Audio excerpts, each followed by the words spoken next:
பிரியமானவர்களே, இயேசுவின் நாமத்தில் நான் உங்களை வாழ்த்துகிறேன்.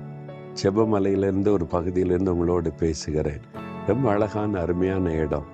நீங்கள் இங்கே வந்து ஆண்டவரோடு நடக்கலாம், அவருடைய பிரசன்னத்தை உணரலாம். ஏன்னா எப்போவுமே இங்கே ஜெபம் நடந்து கொண்டே இருக்கிறது. ஜெபிக்கிற மக்கள் வந்து ஜெபித்து கொண்டே இருக்கிறாங்க. சரி, இன்றைக்கு ஆண்டவர் என்ன சொல்கிறாரு அப்படின்னு கேட்டால், ஆண்டவர் நம்மிடத்தில் எதிர்பார்க்கிற ஒரு காரியம் 19ஆம் சங்கீதம் 14ஆம் வசனத்தில் தாவீது ஒரு அருமையான காரியத்தை ஜெபமாய் சொல்லுகிறார்.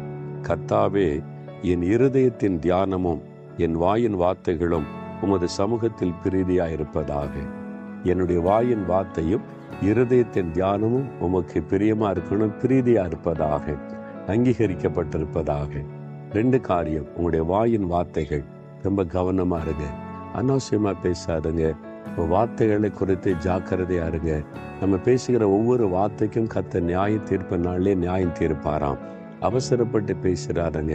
கோபத்தோடு எரிச்சலோடு மற்றவங்களை பரிகாசம் பண்ணி குற்றம் சொல்லி வேண்டாம், அதெல்லாம் நமக்கு வேண்டாம். முடிந்தால் மற்றவங்களை உற்சாகப்படுத்துங்க, சந்தோஷமான காரியத்தை பேசுங்க, பக்தி விருத்திக்கு ஏதுவானதை பேசுங்க. மற்ற ஃப்ரெண்ட்ஸ் மூலமாக சாத்தான் நம்மை தூண்டி நம்மை தவறா பேச வைப்பான். உடைய வாயின் வார்த்தைகளுக்கு எச்சரிக்கையா இருங்க. தேவன் அதை கவனித்து கொண்டிருக்கிறார். இருதயத்தின் தியானம், இருதயத்தில் உண்டாகிற தியானம், வசனத்தை இருதயத்தில் பதித்து டிராவலில் கூட அதை தியானிச்சுக்கிட்டே இருங்க. என்ன வேலை செய்தாலும் அந்த இருதயத்தில் உங்களுடைய வசனம் பேசிக்கிட்டே இருக்கும், அதை தியானித்து கொண்டே இருங்க. தாவீதின் அந்த அனுபவம் நம்முடைய அனுபவமாய் மாறட்டும். தேவனே, என்னுடைய வாயின் வார்த்தைகளும் என் இருதயத்தின் தியானமும் எப்பொழுதும் உமக்கு பிரீதியா இருப்பதாக. அந்த மாதிரி என் வாயின் வார்த்தைகளை குறித்து ஜாக்கிரதையா இருக்க கிருபை தாரும்.